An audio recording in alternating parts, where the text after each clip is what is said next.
3:30 this afternoon. This is item 335. It pertains to body-worn camera policy. Again, it's a 4/5 item. It will be on the agenda and heard this afternoon at 3:30 p.m. Time certain. Thank you. First up, Keelan, did you have any comment on that? Great. First up is communications. First individual, please. Item number 318. Request Peter Creed to address council regarding attack at Normandale Park. The first three communications are together. May I read all of them? Yeah, please. Okay. 319, request of Linda Klarna to address council regarding attack at Normandale Park, and they canceled their request. And then 320, request of Dolores Creed to address council regarding attack at Normandale Park. Yeah, please come on up.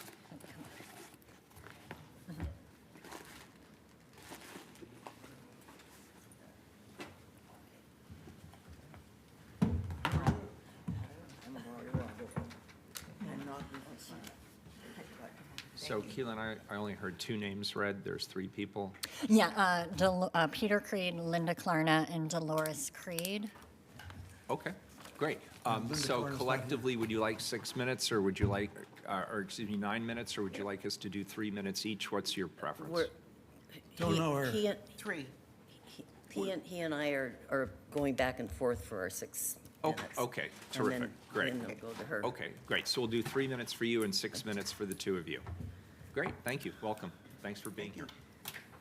And we'll try to talk quick. No worries. Thank you. Okay. Do we state our name? Yeah, please, if you just state, we don't need I'm- addresses, just names for the I'm record. Dolores Creed. Thank you. Peter Creed. Lori Rogaway, and I'm replacing Linda Kleiner, who couldn't be here today, but the same topic. Thank you. Oh, thank you. All right. I'm referring to the pictures there, really the pictures say it all. If you would forward up to the other pictures of the damage Pete had on his face, the next slide, and the next one. There, that one. Okay, and then go back, put the slides back to the multiple pictures there. That picture right there is the first picture of the damage they did. Anyway, February 19th, 2022, our whole neighborhood was traumatized that night. This was a mass shooting by a deranged person that killed one woman and left one permanently paralyzed for life. And it left our neighborhood feeling unsafe and to walk on our streets at night or use the park that our children grew up playing in. We've lived here safely for over 40 years. We've had children playing soccer and games freely right where this so-called memorial now serves as a permanent barrier and a repeated call to hate. One of our neighbors used to be seen daily feeding the birds in this spot. Over the years, we've had picnics and games here. The annual Children's Rose Parade has gathered on this corner. The Irvin Stadium has been a fixture in our community here since I was a child. We regularly heard kids laughing and screaming from these stands. Now we have a new young neighbor, a woman who came home right after moving here to the sounds of screaming and seeing bodies laying in the street near her house. She now has PTSD and has to leave the house when she hears the sound of those children screaming and laughing while playing ball. I just heard her talking with another young woman while walking their dogs away from Normandale Park since they don't feel safe there. Her young friend was saying, yeah, we have a new game in the neighborhood now. It's called, is it firecrackers or is it gunfire? Originally, this group took over and graffitied and vandalized the whole brick structure in the park for several nights as they held vigil after the attack. That's the first photo on the left there. Very much like that left by anarchists supposedly supporting Black Lives Matter groups who wreaked vandalism all over this city. We saw these figures openly toting firearms as they mourned the memory of T-Rex, whose name was splattered on those walls. Many of us neighbors were sympathetic to the tragedy that had occurred, even though none of us were included or informed of their original protest plans. And just as it has downtown, that initial vandalism and graffiti soon disappeared as it was cleaned up and prohibited by the Portland Park Bureau. Then sometime later, we began to see a few tokens, candles, a flower pot, show up on the corner of the park, seemingly like you might see on the roadside after a traffic fatality. And out of respect, we left it alone. But it has grown and grown ever since, and usually in the dark or night with constant graffiti and vandalism ever since, often accompanied by hate speech and further graffiti trying to provoke police or the city. In fact, this has made it much harder to get police response or protection in our community. There have been cars driving by the memorial shooting at each other, and the bird lady crouches in fear in her living room often scared of figures she sees lurking in cars near where she used to feed the birds. We are all fearful of becoming targets if we publicly object to this memorial. On the night of February 18, 2023, I was out walking my little dog, 14 pounds. I saw two heavily masked men spraying graffiti on the street or the memorial. I asked them, "Hey, what are you doing?"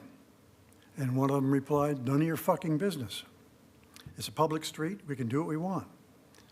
I said, "Well, I live here. This is my neighborhood. I'm not masked. You are. Who are you, and what are you doing here?" He said, "I'm mourning my girlfriend who was killed here a year ago." I replied, "Well, spray painting graffiti is not mourning." At which point he suddenly sucker punched me, knocked me down, and started beating on me. In the ensuing scuffle, the other man said, "Hey, I got a gun." I said, "Well, what the?" And I left to get my camera, take a picture of them. When I got back, they were gone. We called 911 and were advised to seek medical care. Spent the night in ER at Kaiser, checking for a concussion. A policeman took the report over the phone. He told us he'd gone back to the park, but the perpetrators were gone. And since I hadn't been able to see any faces, there was nothing I could do to identify them. It all happened so fast that I remember being stunned by the assault. I'm still trying to process. In all my 76 years, I've never been physically attacked. I served as an officer in the Navy. I spent my life building bridges with neighbors. I've been part of peaceful protests over the years and have never resorted to violence. This whole incident has left me feeling violated, victimized, with no apparent recourse. You can see in these photographs many examples of their handiwork left at the memorial in the guise of honoring their friend, who they describe as a fellow Quaker. Right here in this picture of the memorial, you can see where the word Antifa is spray painted in the spot Peter confronted the two guys. The street is filled with words like "kill all the cops," "white supremacists die." Those are all things that the kids walk through on their way to the park each day. Water utility street barricades and porta potties are vandalized and labeled. One of them they labeled Ted Wheeler's office, as you can see there. These used stolen gas company barricades and bright red cones. They've used stolen gas company barricades and bright red cones to reinforce and draw attention to their growing structure. Any candles and plantings are left to litter and grow wildly or rot, and there has certainly been no inclusion of the community in this ongoing tribute. So, number one, go ahead. You wanted me to do this now? Yes. Okay. This is not a simple temporary roadside memorial like you would see after a car accident. Indeed, most of those are simple little tableaus which may serve as cautionary reminders of dangerous driving areas and often disappear over short times on their own. The Portland Park Bureau has rules that state temporary memorials, and this is far beyond temporary, going on now for over 14 months, shall be removed if they cause a hazard or unsafe conditions. Well, it doesn't get more unsafe than this right now. Drive-by shootings recorded January 29th. For something more permanent, the Portland Parks statute makes reference to arranging for a tree or bench, and there is a process and fees associated with those memorials in parks or on public land, as well as regulations as to who is responsible for maintaining them. As regards this illegal structure and its stolen barricades, if this is not a park memorial, but is instead considered to be on a public road, PBOT states, it is unlawful for any person to erect or obstruct any roadway, curb, or sidewalk by leaving or placing any object, material, or article which may prevent free passage over any part of such street or sidewalk. In addition, there is reference in the code to memorials on roadways, and they refer to a process by which people can honor persons such as servicemen, police, and firefighters with permanent road signs. And this memorial certainly does not fall in that category. Or should we start allowing for an erection of memorials for every gunshot victim in the city? There were 101 homicides in Portland last year alone, including this one victim. And that doesn't even begin to count all those hundreds who were maimed and injured. If we allow for a memorial to all of those victims, I'm sure we would soon have every street corner in this city overflowing with memorials. So please do your jobs, enforce the laws, and help our community return to some semblance of peace and normalcy by removing this illegal, divisive, and hate-filled memorial from our neighborhood. I'm sure that a woman who was professed to have been there to help bridge relations with the community and help support the cause of oppressed people would not want her legacy to be one of hate and violence. Instead, once this has been removed, our community would like to come together to help create something much more positive, perhaps a monument or a place of reflection honoring all gunshot victims. The Max Transit 42nd Street Memorial is a great example of creating something positive out of a horrible, tragic event. It involved input from community, government, and local artists. They created a monument expressing compassion, love, and community. So please, help restore peace to our community and make it a place we can feel safe in again and proud of what we can create together. Thank you. And you're on the same subject, is that correct? Yeah, Okay, great. different piece, but the same Okay, subject. why don't we go ahead and let you speak, and then if we have a discussion, we'll do it after. Okay. Great, thank you. I'm not only speaking for myself, but my 93-year-old husband, who couldn't be here today because he's disabled. Thank you. We have lived in Portland a combined 150 years. My husband is a Portland native, and I have called Portland home since we were married more than 58 years ago. We have loved this city and used to be proud of it. We love showing it off to out-of-town friends and neighbors. We loved going to the symphony, Broadway shows at the Keller, walking to the many wonderful shops which lined our downtown streets. We refuse to let the thugs who now line our streets scare us off. We still go to the symphony and shows at the Keller, but now we go in fear. Will it be safe to drive and walk from where I parked my car? Will it be safe to wait for an Uber outside the Schnitzer? And if we are lucky enough to find a restaurant still open, will it be safe to walk from there? But we are more than afraid. We are furious. We vote in every election. We support every tax bill. And all we have to show for our support and our dollars is a city led by officials who fail every test.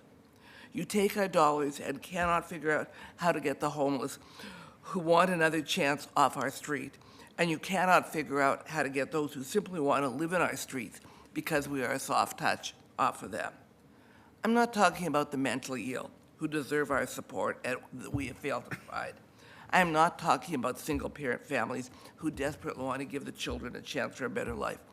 I understand the difference. You know the difference. We are not alone. I believe there is an army of Portlanders behind me. People who, like me, are fed up with leaders who spend their time in endless meetings which produce no result, fed up with commissions which squander millions of our dollars and have nothing to show for it. More and more people are dying on our streets. More and more ideas for sheltering the homeless are proposed and discarded. More and more grants are given to people who have absolutely no experience in the work they are supposed to be doing. Sadly, I now know that the homeless industrial machine is real.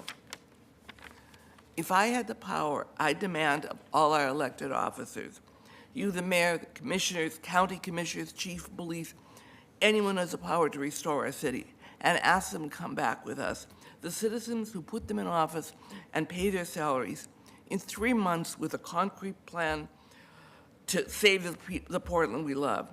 If you were a business, you probably would have been fired 2 years ago. I beg you, stop listening to the noise and start listening to the majority of voters, the only people you should be listening to. Our daughter has just resigned from the Independent Districting Commission when, after 15 hours of meeting, they had not been allowed to discuss any of the work that the mayor appointed them to, instead wasting hours of citizens' volunteer times doing absolutely nothing. She gave up. If an earthquake or flood disaster strike, you would put your differences aside and roll up your sleeves. This is our earthquake. It's time for you to roll up your sleeves. Thank you. Thank you. I think several of us might have comments on this. Commissioner Mapps, your hand is raised. Sure, if anyone wants to go first, that's fine, but seeing no other hands up, let me just say a couple of things. First, Dolores, Peter, and Laura, thank you so much for coming in to testify today, especially testifying in person. I want to say I am so sorry for you and your neighbors and the trauma that you have gone through. I am also saddened to hear that the trauma from about a year ago continues to echo through your community. Peter in particular, where you showed us the picture of you with that shiner. I saw you smile at the picture, so I'm glad that you have a little bit of a sense of humor about it, but I am frankly furious for you. And this is not the Portland that we are or aspire to be, and we must do better. And the conversation that you sparked here today is at least one step towards making us better. Obviously, there is an issue in your an ongoing issue in your neighborhood. It began with a night of horrific violence and continues to echo through the neighborhood through chaos and other episodes of violence and intimidation. I'm committed to working with my colleagues on council to help bring peace and healing to this neighborhood. I'll have to come out and take a look at what's actually going on in this particular space. It looks like there are issues that intersect with parks and perhaps PBOT and public safety and whatnot. But if you leave your contact information, I'll make sure my staff reach out to you. Here are a couple of things that I'd like to do. I get the impression, or if you haven't been connected to what I think of as the old crime prevention program, I'll make a couple of phone calls today to make sure that the crime prevention coordinators that work with your neighborhood are connect with you, and they can work with you to develop some ongoing neighborhood-based strategies to kind of make this space safer. Me, as the commissioner in charge of PBOT, I have some role in making sure that the public right-of-way is kept clear and safe, and I'll make sure that my PBOT team is doing everything appropriate in this space. Obviously, there's a lot of stuff going on here, which I think will involve multiple bureaus, so I will also pledge to work with the Commissioner of Parks and the Commissioner in charge of Public Safety and the Mayor to make sure that we work together to help your neighborhood and your neighbors heal. So thank you for being here today. Please make sure that we have your contact information. My office will connect with you and work with you to make this space safer. And please continue to stay safe and take care of each other. May I ask one more question? Sure. If it's possible, we would like to be included in finding some way of communicating it, if there's a way, if that memorial has to stay, if there's a way of the community working and getting something that we can be proud of, that we can share in together there. Sure, and one of the reasons why I was reluctant to go first is we'll have to work out amongst folks on this panel who's going to take the lead on this. Because this is Parks, I might suggest that the Parks Commissioner take the lead. I'll let the Parks Commissioner speak for himself, but obviously everyone on this council must work together to make this situation, and all situations work together, so I'm not throwing anyone under the bus. I pledge to you that you will receive a written communication from my office, which communicates my understanding of what our strategy for working with you in this neighborhood is. Thank you. Thank you. Commissioner Gonzalez. Dan, do you want to go first, or do you want me to? First of all, thank you for your testimony. Normandale Park is where my daughters first learned to play soccer. I know it well.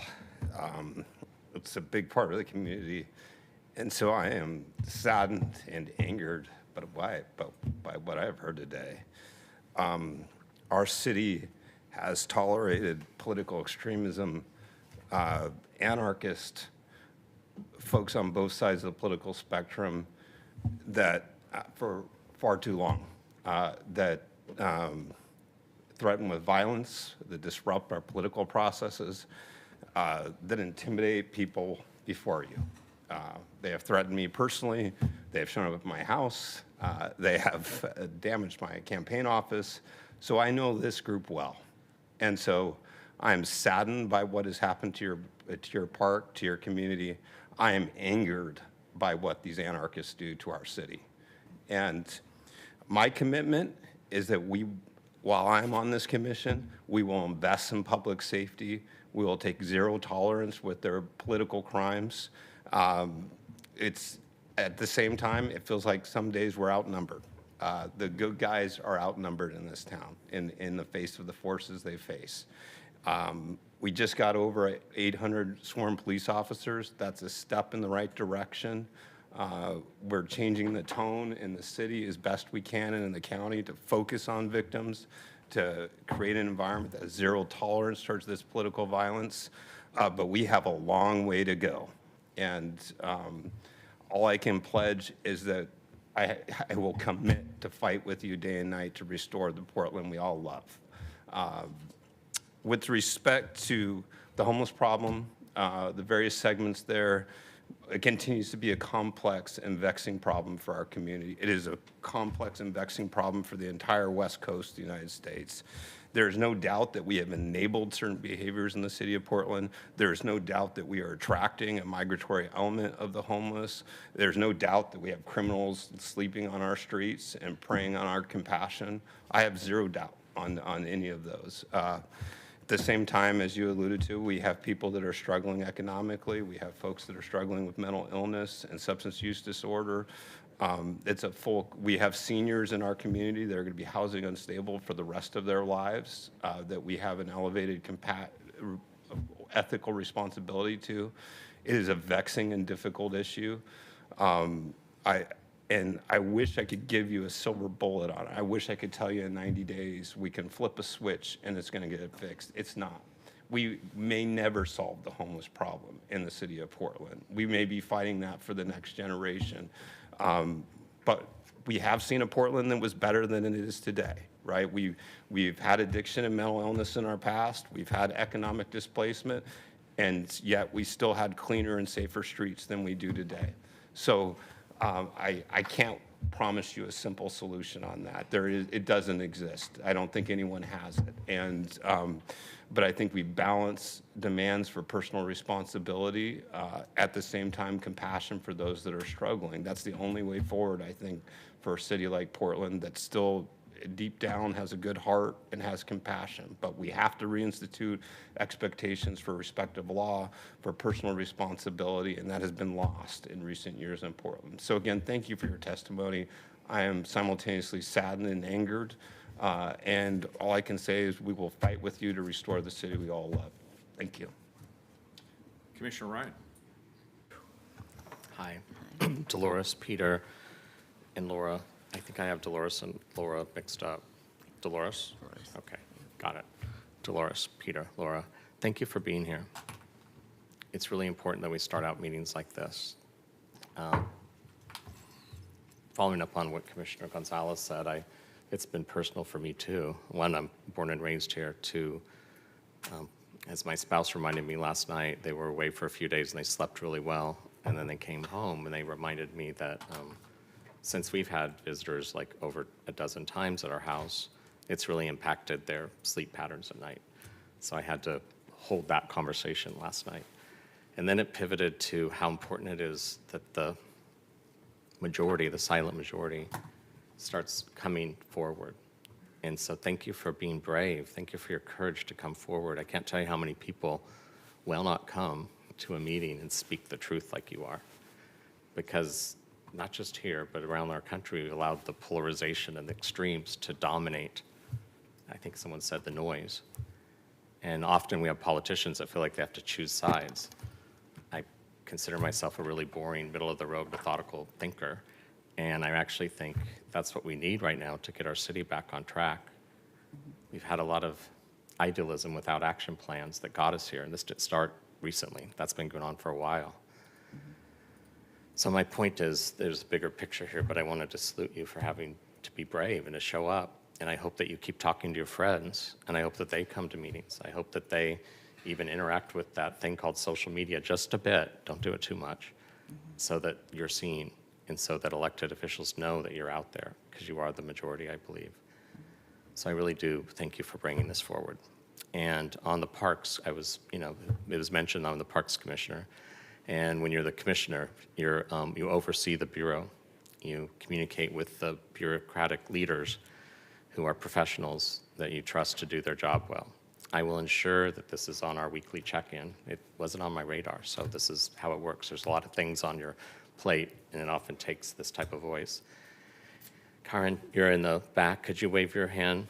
See, if you turn around, the person back there raising their hand, she will connect with you because she's the parks liaison for my office, and we'll make sure that we get this onto the agenda and that we look at the temporary memorial and make some decisions, because that is required. I've heard enough to know that we can't sit on this much longer. I'm glad you're healed. I actually didn't know that was you. You clean up well, my friend. And anyway, again, thank you for being here. It's really important for us to hold the moral consciousness of what's going on. And I really appreciate you, all three of you, for being here. Thanks. Good. So my job is I'm a lightning rod. Nobody notices the lightning rod on a building until lightning strikes. So it is my official duty to be the lightning rod so the building doesn't burn down. And I accept that. I accept your criticism. I actually appreciate the way you came forward and were very direct and civil and honest in what you said. So I accept that. I appreciate it, and I've heard you. I'll have some disagreements with you, but I've heard you, and I really appreciate it. First of all, I've made some decisions because I've lived with this for 6.5 years. I do not support the anarchist movement in our city. I do not support the many people in Antifa who confuse violence with politics. I absolutely, unequivocally oppose any form of violence towards achieving political ends. There is no place for it, period. And by the way, I've been saying that since day one. You won't hear that on Fox News. You won't read about that on Breitbart. The former commentator from Fox News, now unemployed apparently, regularly associated me with the anarchist, with the Antifa movement. Hilariously, if you talk to people who associate themselves with those movements, they will tell you, I am enemy number one. Now go figure. So here's what I believe. Number one, this problem is eminently solvable, but I want to step back. Let's remember what was lost. Lives were lost. And we should have empathy. And we should consider with love the lives that were lost.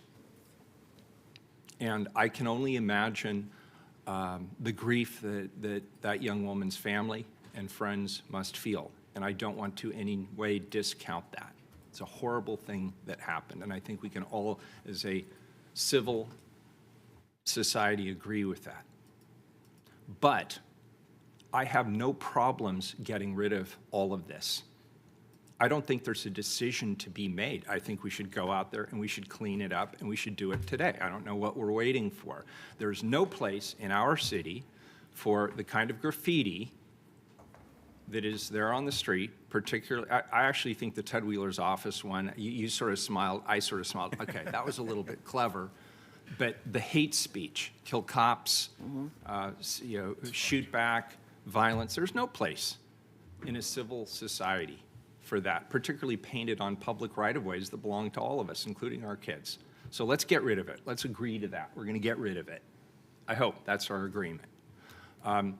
Number two, I really appreciate the fact that even though you came here with heavy hearts, you came here with some frustration, with some anger, you said, but we want to do something right to memorialize that young woman and others who've lost their lives to gun violence. That's something we should all be able to get behind. That's great. And I really appreciate the spirit in which that's brought forward. I would certainly be interested in pursuing that with my colleagues, with you. I think that's appropriate. We've had a lot of trauma in our community over the last several years.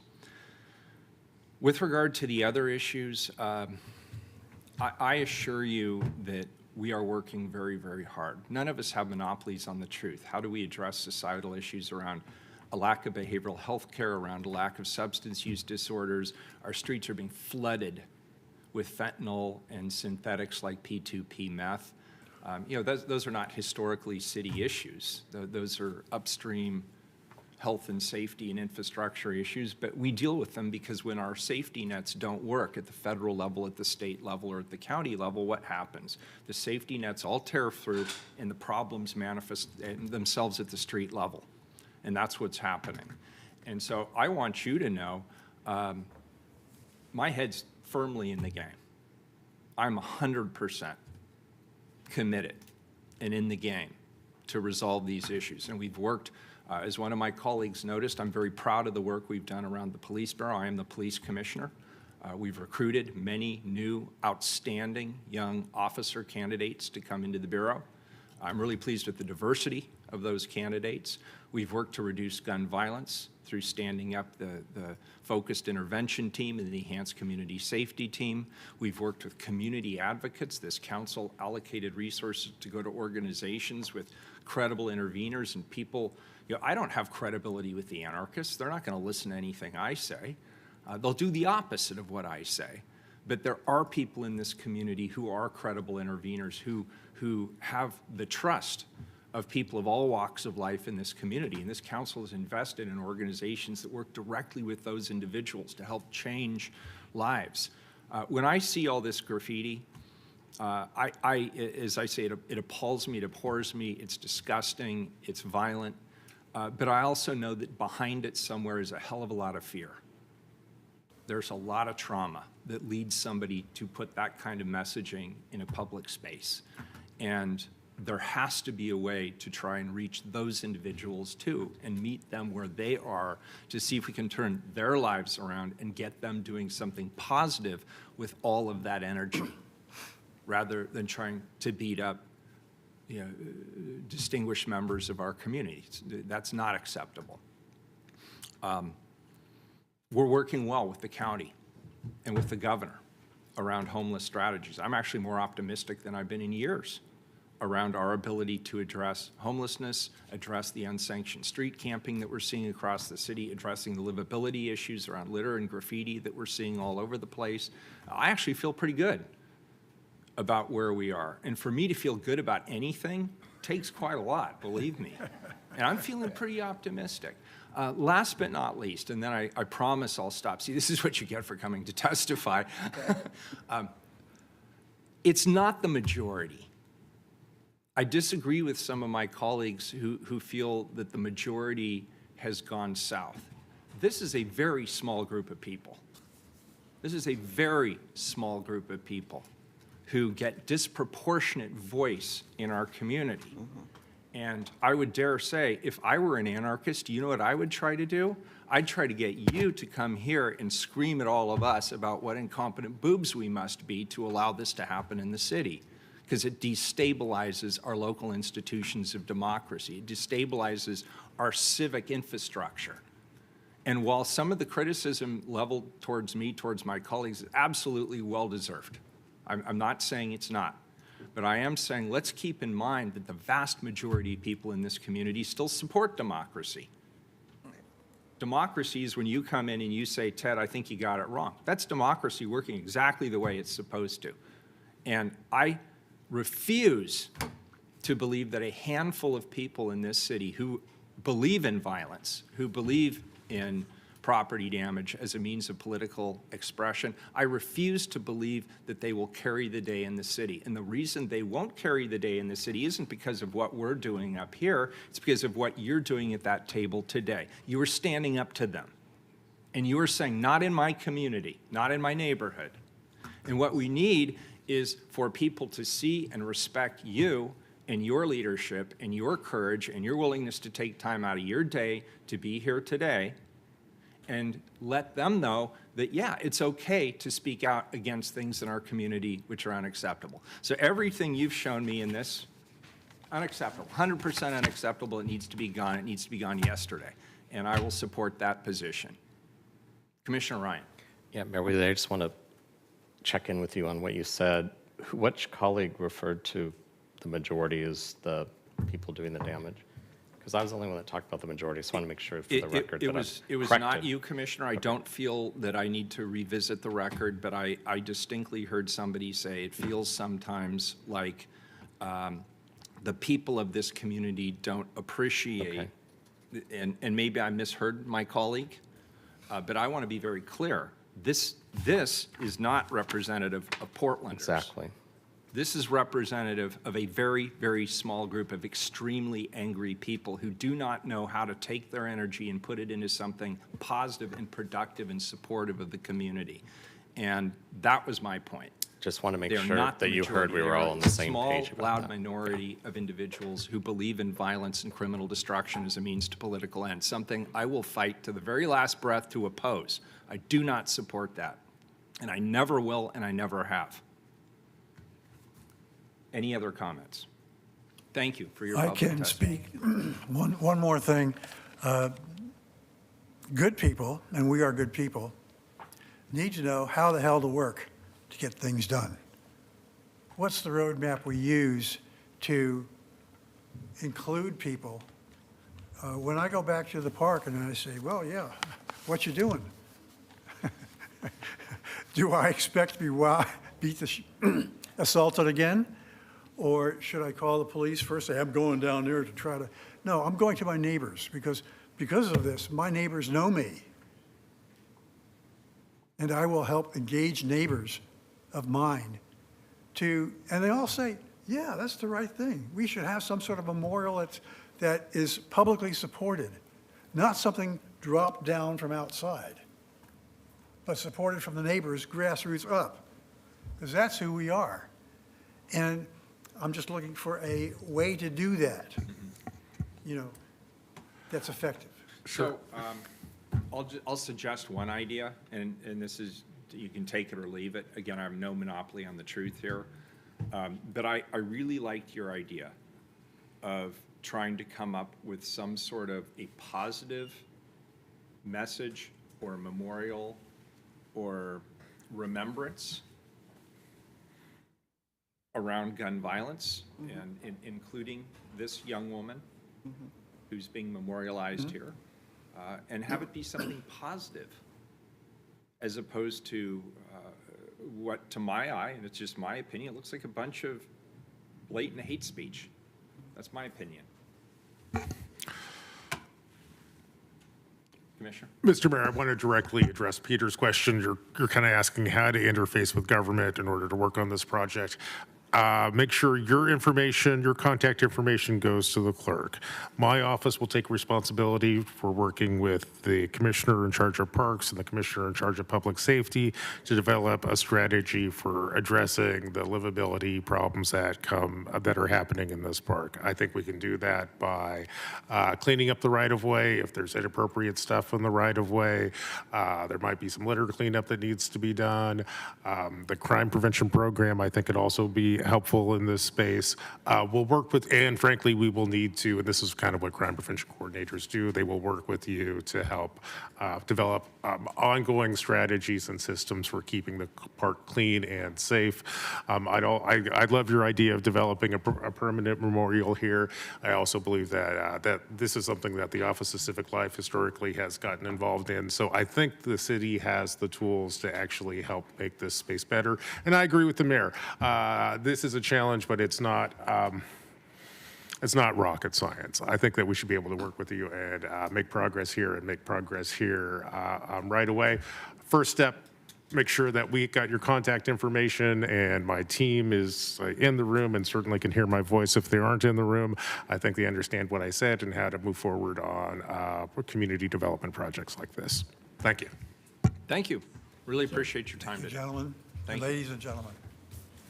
Thank you. Glad to see you well. Keelan, I think we're down to 321, the next individual, please. Request of Barbara Geyer to address council regarding fair housing. Good morning. Welcome. Morning. Thank you for being here. Got it? Thank you. That's hard to follow. If you can't hear me well, I'll remove my mask. Is that okay? We can hear you. That's Okay. fine. I brought my own tissue in case Thank I you. don't get through this. Hi, my name is Barbara Geyer, and I'm here, I'm representing myself as a community member, as a woman of color.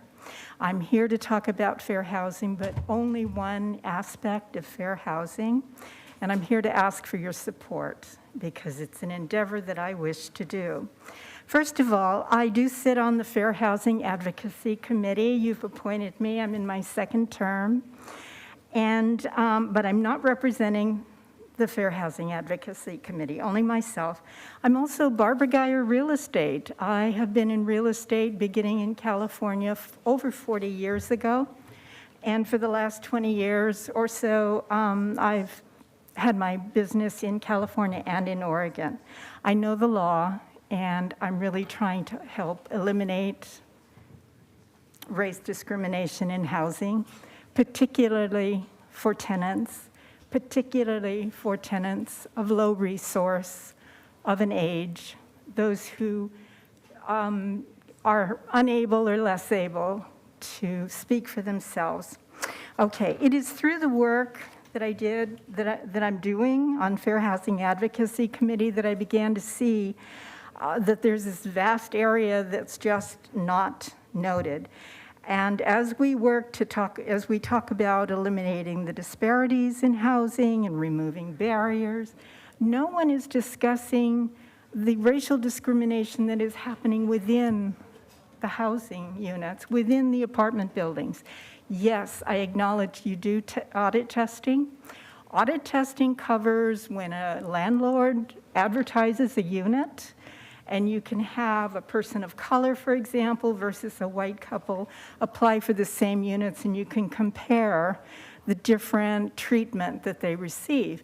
But that doesn't account for what happens when someone is actually a tenant in a building, and they receive what's referred to by HUD as microaggressions, wounding stress that occurs every day. I myself, as a woman of color, even though I'm a real estate broker and I know the law in and out, two states, I experience almost every day some form of racial discrimination. And it did really seriously impact me, and I feel like I'm in this mode of recovery. All right, and so I just simply pose, in order to solve the problem of racial discrimination, disparity, barriers to fair housing, don't we first need to identify it? And I'm asking for us to include an examination of complaints that are received, reports that are made, complaints that are made to agencies and other organizations. We don't have that information. I've asked for it. I don't know. I mean, I don't know the severity of race discrimination. I know what's happened to me. I know what I've heard from other people, but I don't know the extent. Maybe we don't have a big problem here in Oregon. Maybe not. Or maybe we do. Maybe some people every single day when they come out of their apartments, there's a noose over their door. I don't know, because that information is not shared, and at least I haven't seen it. So that's what I would like to explore with your help and support. And I also want to say, I have heard reference to mediation as a solution to some of these issues, and I strongly oppose that. And that comes from, in part, my background. I've spent most of my life in real estate and in both states. If I'm representing you in a real estate matter and you think that I have failed in my duty to you, either fiduciary or fair and honest dealing, whatever it is, you go to the real estate commissioner and you file a complaint, and the commissioner is empowered to take away my license so that I can't practice my livelihood. You know, I mean, that's pretty powerful, and it happens all the time. And they publish the names of the people they removed licenses for and the infraction that they have committed. And that's how our industry, helps. I don't mean to cut you off. Your 2 minutes are, it was really interesting, so I let it go on a little bit. Please. But let me get to the commissioner, Commissioner Rubio. Yeah, thank you. I just want to say, Barbara, thank you so much for your testimony today. And I really also want to thank you for your role on the Fair Housing Advisory Committee. And we're counting on folks like you and your experiences to help really shape exactly what you're talking about. You've raised really important points today, and we definitely want to follow up with you and we can learn more. So I'm going to ask my staff, Christina Gann, who's here in the back. Do you see Christina? If you want to follow up, she'll sit down with you and we can dig a little deeper more into what you're talking about. Thank you. Okay? I'm so sorry. No, it's totally Yeah. understandable. Yeah, and Yes. Barbara, I let you go on there because I thought your comments about mediation were really interesting. Yeah. I hadn't heard that perspective, and that's a good one. And so I just want to second what Commissioner Rubio said. Really, really grateful to have you serving on our commission. Thank you. Oh, thank you. I very- didn't quite finish the part about mediation. No, I know Oh, you didn't. but- That's a follow-up, probably more detailed conversation that we have time for in the Yeah. communication And slot. Christina is the person to talk to so that we can Okay. actually consider these things. Commissioner Rubio stole Christina from me, so I can vouch for Christina. She's very, very intelligent and thoughtful. Everything she knows, she learned from me, so she'll do great. Commissioner Ryan had a comment. Yeah, I just wanted to thank Barbara. I had the pleasure of meeting you when you were wanting to serve on the commission, and I enjoyed our conversation. And Yes. I really was like the mayor. I was getting lost in everything you were saying and wasn't even looking at the clock. So I'm really glad you're on that commission. We need you. Thanks for being here. Thank you. Oh, thank you for saying that. It's a difficult subject. I've got my real estate aura on, I don't, but I thought today I might give into it. And let me just say one more thing on the mediation. Real estate people, I didn't mean to say that we assess fair housing complaints. We don't take complaints or reports. However, when mediators get involved, there's no accountability. If I do not agree with what the mediator did or said, if they didn't acknowledge the law as I understand the law, as I study the law, there's nowhere to go. Who oversees? There's just no accountability. And so when it comes to fair housing, these are solid laws that I'm required to follow, that I could lose my license. Yeah. Any one of us who are licensed could lose our license if we violate those laws. I think only those people, I think lawyers and courts, Yeah. this is where these things belong. But I have other ideas for Yeah, another if day. you have time right now, she can take you right now. Okay, I will. Thank you. Thank Really you. appreciate your being here today. Thank you so much for thank you. Yeah, you've had good communications today's, folks. Item 322, the last individual signed up. Request of Captain Peter Wilcox to address council regarding activating the waterways. Is he? Hello. Oh, there he is. Hi. Hi, Hi. Captain. I think they're getting connected. They're what? They're getting connected online. Okay. Captain, are you there? Oops. Sorry, I was muted, of course. No problem. Greetings, Mayor, and Commissioners, and fellow citizens. I'm retired from a host of prior roles, including affordable housing architect and developer, four-term president of Columbia Riverkeeper, and both housing and development director for Multnomah County. But two things that I'm not retired from is caring deeply for downtown and our two navigable rivers. I'm here to briefly talk about economically re-revitalizing downtown. Our formerly celebrated downtown and national forward-thinking transit reputation is in shreds, as is most Portlanders' enthusiasm for downtown. What is likely the last chance to acquire Portland's share of federal 10-to-1 water transportation funding is arriving this June.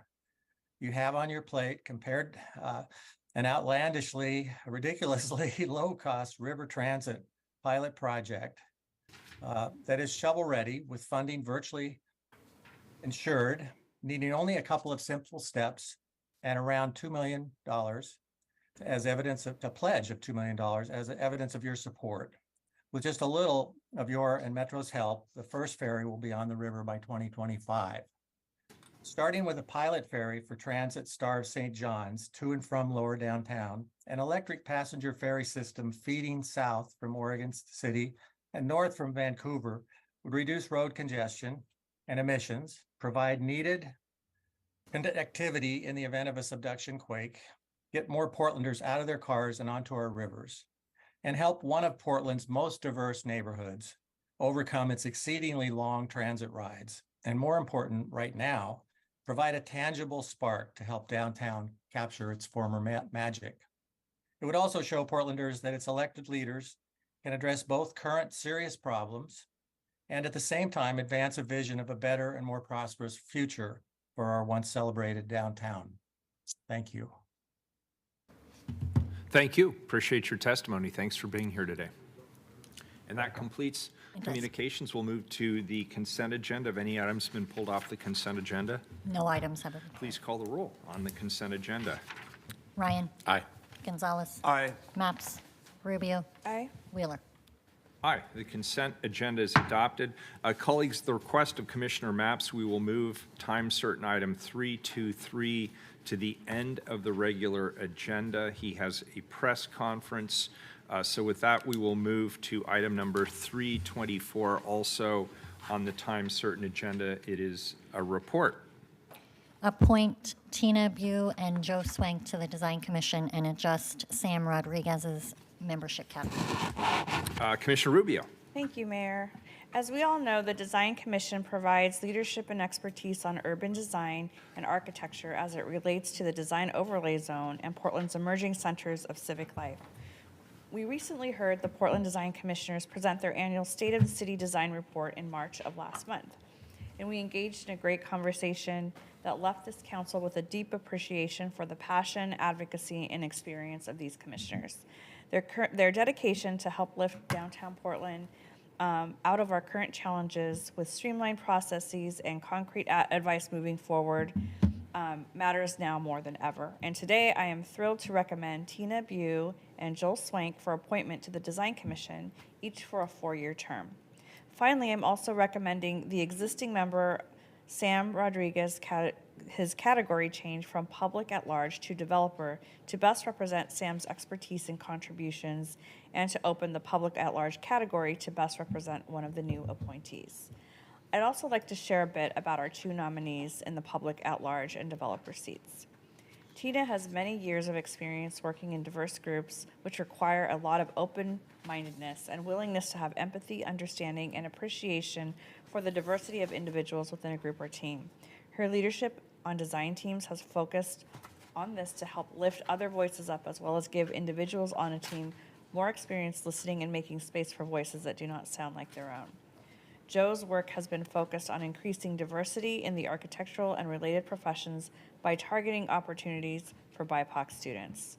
His experiences have inspired him and provided a lens into how young residents of the city want to see Portland in the future. So now I will turn it over to Tina and Joe to offer any additional comments, and we give you a big appreciation for your dedicated for future service, and would now like to turn the floor over to you. Well, first of all, thank you. I moved from New York City to Portland in 2008, and I feel like I finally have the capacity to participate in the workings of the city that I have passion for, which is design.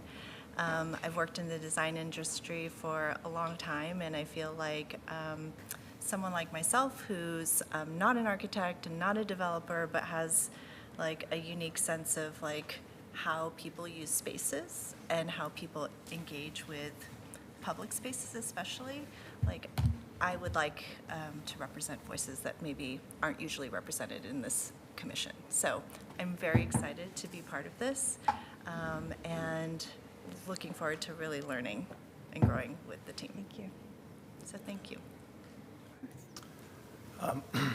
I'm a native Oregonian and have been in Portland for 20 years. And first kind of practiced architecture here for 20 years, and most recently have kind of made the shift over to development. And again, I've done a lot of work with youth in this city and seen a lot of their aspirations and visions for what Portland can and should be that particularly represents them, BIPOC students. And really look forward to kind of being a part of that future for them. and really bringing that to the Design Commission in the best of my abilities. So again, I'm excited and grateful, and thank you. Thank you. Do you want to say it? They're awesome. Yeah, they are. Tim Herron, Bureau of Development Services, happy to be here. Short and to the point. Thank you. Do we have public testimony on this report? No one signed up. I'll entertain a motion to accept the report. So moved. Second. I have a motion from Commissioner Rubio, a second from Commissioner Ryan. Any further discussion on the report? I just have a real quick question. Commissioner Ryan. Joe, you said you work with students. Are you a teacher as well, adjunct? I am not. I kind of fell into working with students through the firm I was with at the time, trying to really diversify the demographic of the institution. And just crafted an after-school program that has spiraled into a series of after-school programs, and that's been going for 7 or 8 years. And one of 2 black students at the UVO from my first year is actually in his final studio this year, and I get to go review it in a couple That's how it months. works. So great. it's been a informative piece of my career to kind of push those forward and see the fruits of those labors, even if at this point they are still 1 and 2. But that's 33 or 43% more than there is in the entire state. Yes. And thank you for knowing you have to go upstream, if you will, and really connect. It doesn't just happen. So I appreciate the work that you've done to recruit people to your firm. Thank you. Thank you. Very good. Please call the roll. Ryan. Well, I'm just, what did you say? They're awesome? Yeah. Yeah, awesome, yeah. Very good report. It's great to see both of you, and thank you, Sam. Sam sure volunteers a lot for our Yeah, city, he doesn't does. he? Anyway, good to see both of you. Thank you. Gonzalez. Thanks so much for your willingness to step up. I vote aye. Rubio. Very, very excited to have you join, especially at this time for our city. So I agree, you are awesome, and can't wait to hear more about your deliberations on this important commission. I vote aye. Wheeler. This is definitely one of the most important citizen commissions we have. And Tina and Joe, I always am just so grateful that people with your level of experience are willing to serve. And as I always say, the pay's not very good, but the intentions are there. This is truly citizen-driven. It's very, very important that we get people on the commission who really understand what it is we're trying to do around design work, and you two fit the bill perfectly. I think the word of the day is awesome. I'm very happy to support your appointments. I vote aye, and the report is accepted. Appointments are approved. Thank you. And colleagues, will move to the regular agenda. First up is item number 330. Appoint Mary Strahan Preston and Jonathan Udo, and reappoint Richard Schwartz as commissioners of the Civil Service Board. Colleagues, another important commission is the Civil Service Board. It consists of 3 commissioners who are appointed to voluntary positions and work to review and peacefully resolve various kinds of labor disputes. So as you can tell, this is very, very important and often very detail-oriented work. Each commission position is meant to reflect one of 3 different perspectives: that of labor, that of management, and that of the general public. I'm happy to see that 2 of our 3 appointees were able to join us today, and I understand that they have some remarks to share, which I think is great. But before we hear from them, I'll hand this off to Ron Zito, who's the Director of Employee and Labor Relations, to provide a little bit of background on the board itself as well as the individual appointees. Ron, welcome. Good morning. Thank you, Mayor. Good morning, and thank you, City Commissioners. As you're aware, the Civil Service Board consists of 3 commissioners appointed to voluntary positions by the mayor under city charter. And the commissioners are appointed to reflect the various perspectives of labor, management, and the general public. In general, the duties of the board include reviewing appeals of civil service employees who may have been suspended, demoted, or discharged, as well as reviewing appeals of classification actions. And finally, reviewing appeals of candidates for appointment or promotion to positions within our classified service. So as the mayor mentioned, this is complex, it's important work. These are important roles. And today I'm honored to present two new appointments to this board for your consideration. That's Miss Mary Strahan Preston and Mr. Jonathan Uto, and a reappointment of Mr. Richard Schwartz. All candidates are committed to the public service and to the principles that are underlying this charter item under city charter, as well as being residents of the city, which is a charter requirement. Just a moment to talk about each of them. Miss Strahan Preston will represent the perspective of the general public. She was a highly esteemed 33-year employee with the city of Portland and held various positions within the Bureau of Human Resources. And she's a lifelong resident of Portland. And we're asking you to appoint Miss Strahan Preston for a one-year term that would be effective April 26th, 2023. Secondly would be Mr. Jonathan Uto, who will represent the perspective of management. He's currently serving as a senior employee and labor relations consultant at Kaiser Health. And he previously held the position of labor relations coordinator within the city. He's lived within the city for the past 13 years, and we're asking you to appoint Mr. Udo for a 3-year term, again effective April 26, 2023. And finally, Mr. Richard Schwartz will represent the perspective of labor. He retired after 4 decades in the labor movement and 24 years as the executive director of the American Federation of Teachers, AFT Oregon. Mr. Schwartz was AFT Oregon's first executive director, and he is a 42-year resident of the city. And we're asking you to reappoint Mr. Schwartz for a 3-year term effective April 26, 2023. I would just close, Mayor and Commissioners, by saying we are really pleased to recommend these candidates for this commission. We would ask that you confirm these appointments so they'll be ready to commence their duties immediately. And I believe Miss Mary Strahan Preston, as well as Mr. Richard Schwartz, are here with some comments. I'm happy to turn it over to them. Very good. Richard, it looks like you're unmuted. Why don't we start with you? Thank you, Mr. Mayor and members of the City Council for this opportunity to continue service on the Portland Civil Service Board. During my tenure, I believe I've worked with the highest standard of fairness, impartiality, while being fully respectful and faithful to the rules that set the boundaries for the board's role and responsibility. I brought to the board decades of advocacy, which developed a keen appreciation for probing for facts, weighing them against rules and fairness in their application. Though generally low profile in its work, the board is a symbol of the widely accepted preference in labor and employment for the peaceful resolution of disputes, especially when resolution can be achieved informally with the opportunity for all sides of a contest to be heard. But when the board has had to formally resolve matters, I believe I've made my best effort to contribute to the accurate and clear account of the reasons for the board's conclusion, or articulated carefully reasoned insight into a concurrence or dissent, hoping to help continue shaping the highest standards for the work of the board. I hope you will look favorably on approving my continued service on the Civil Service Board. Thank you. Thank you, Richard. We appreciate it. Mary? Good morning. Morning. First of all, thank you for considering me for this appointment. My name is Mary Strahan Preston. My statement of interest was included in your council packet, so I'm not going to read that, but I did want to highlight some things and share with you. Also, since my proposed appointment is as a community member, I wanted to share my community interest with you as well. As Ron mentioned, I retired from the city of Portland as an HR business partner in 2019. And I was asked to return to the city on 3 separate occasions as a retiree to assist in selection processes, mentor new HR business partners, provide professional HR services to bureaus facing challenges, and to offer recommendations to make the city's 2.2 investigative process more trauma-informed.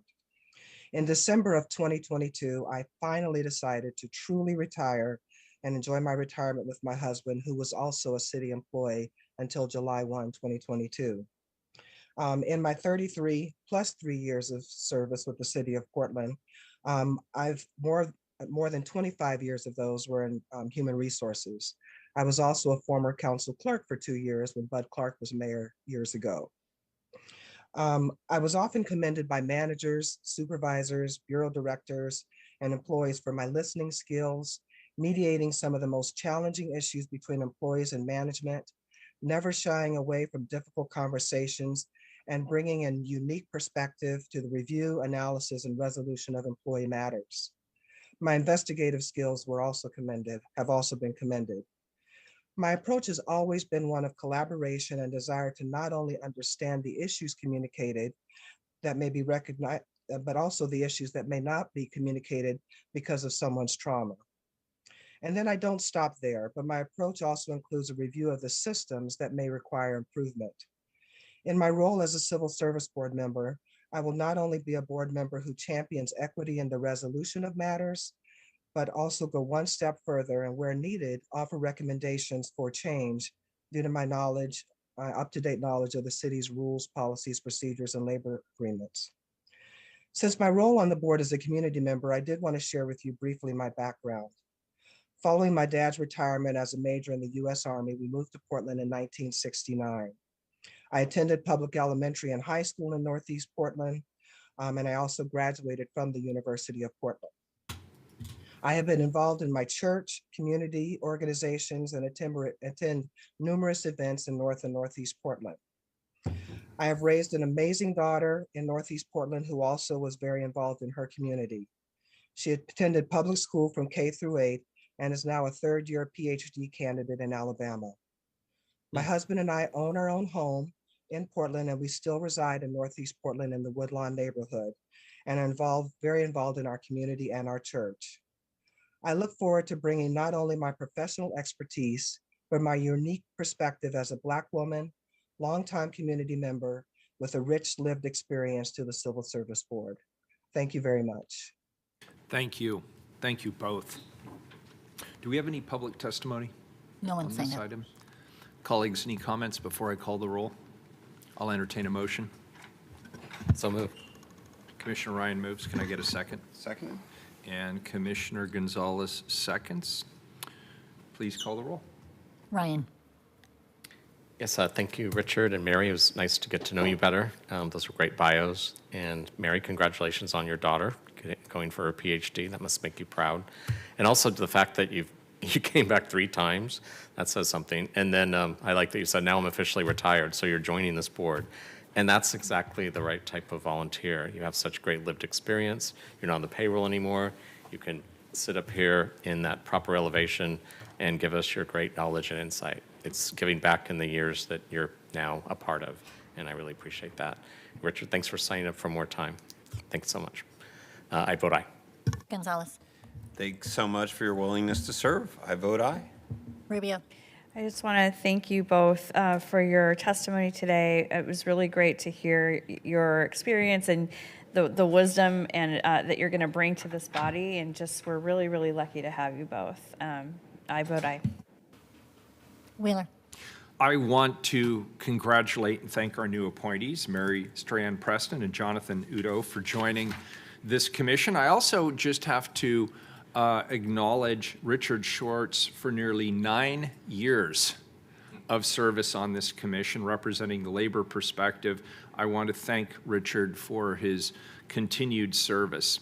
And Mary, I also want to just thank you for your many, many years of service to the city of Portland.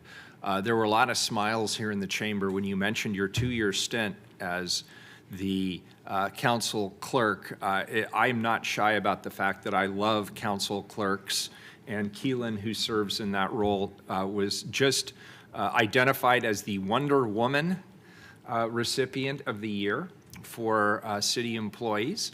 And Megan over here, who now works for me, she just moved across the floor. She used to sit over there next to Keelan, and then she moved across the floor to be my council rep. So it's great to have you in the mix still. And I really liked hearing your biography. That is a true Portland success story. And obviously it continues. And I'm always grateful when somebody's willing to take Commissioner Rubio and I. The same thing occurred to us when you said, now I'm retired, so I'm going to join one of the most time-consuming, complex commissions that the city of Portland has. My hat's off to you. Thank you for just being an excellent part of our civic infrastructure here in the city of Portland. We really appreciate you. Thanks to both of you for testifying today in person. I vote aye. The report is accepted. The appointments, of course, are approved. Thank you. Colleagues, another announcement, as if we haven't had enough announcements today, there's yet another one. Item 323, already the subject of a previous announcement, will now be moved to the afternoon agenda. We will have 323 times certain item moved to the beginning of the afternoon agenda. Commissioner Mapps will not be back in time to join us for the morning session. With that, we'll turn to 331, also on the regular agenda. This is an emergency ordinance.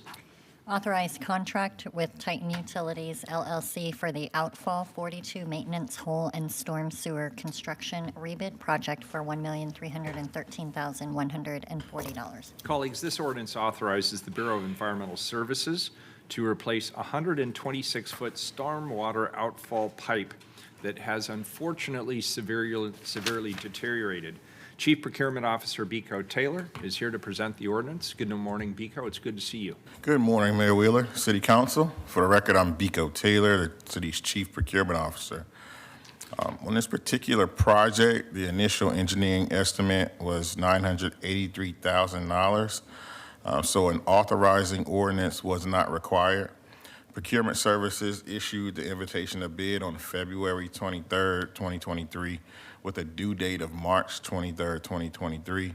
In total, we received two bids. Titan Utilities was the low bidder and is the recommended awardee. For the record, this was a low bid methodology bid. Their bid came in at $1.3 million, roughly 34% over the initial engineering estimate. Per the engineering team, the bids came in high due to the high labor demand currently prevailing within the commercial construction market, in tandem with high inflation and the specialized nature of this project. The city's standard 20% aspirational goal did apply, and the following breakdown will give you an overview of how we performed there. 59% of this project will be self-performed by Titan Utilities, and roughly 41% of this project will be performed by co-bid subcontractors. Notably, we have Brothers Concrete, which is a Native American-owned firm on this project, as well as JTWA Trucking, which is an African-American-owned hauling and services contractor, and they will also participate on this contract. With us today on the phone, we have Dreisha Brannon from the BES Office for Project Management, and we also have Terrence Chan. That will conclude my report. Thank you, Director Taylor. Colleagues, any questions at this point? Do we have any public testimony on this item? No one signed up. This is an emergency ordinance. Please call the roll. Thank you, Biko. Ryan. Thank you so much, Director Taylor. And I like that you mentioned the names and the firms that are part of the on this project, the co-bid firms. I think that's really smart. Anyway, good work. I vote aye. Gonzalez. I vote aye. Rubio. Happy to vote aye. Wheeler. Aye. The ordinance is adopted. Next item is, if I got my notes here, 332. This is a second reading. Authorize intergovernmental agreement for the Regional Mobility Pricing Program between State of Oregon Department of Transportation and the city for planning and preliminary design services. Colleagues, this is the second reading of a non-emergency ordinance. We've already heard a presentation and had opportunity for public testimony. Is there any further discussion on this item?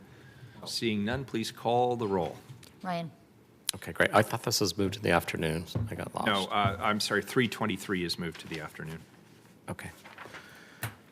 Yeah, we had this last week. I will be voting aye on this. I did have a couple questions that I would like to have some answers with in terms of how we're going to implement this. So I look forward to having further dialogue with PBOT and with Commissioner Mapps about that. I vote aye. Gonzalez. I vote aye. Rubio. I'll just say that I want to thank PBOT staff for their work on this. It's really important that the city has a strong voice in these conversations around congestion pricing and make sure we do it right for all the climate reasons and also not at the expense of frontline communities. I look forward to learning more. I vote aye. Wheeler. Aye. The ordinance is adopted. Next item is 333, which is also a second reading. Vacate a portion of Northeast Everett Street west of Northeast 2nd Avenue, subject to certain conditions and reservations. And let's see, I'm sorry, I can't quite turn the tab here. It's second reading. Any further discussion on this item? Seeing none, please call the roll. Ryan? Yeah, anytime you can get the railroads and the city to work together to move something, I vote aye. Gonzalez? I vote aye. Rubio? Aye. Wheeler? Aye. The ordinance is adopted. That completes our business for this morning. Again, item 323 has been moved to the beginning of the afternoon agenda. And additionally, just a reminder that we have a 4/5 agenda item related to body-worn cameras. That will be heard at, is that 3:30? Is that correct, Keelan? Or is it just on the regular afternoon? It's actually, yes, 3:30. 3:30. Sorry. Okay, very good. If anybody is interested in hearing that. Otherwise, we're adjourned.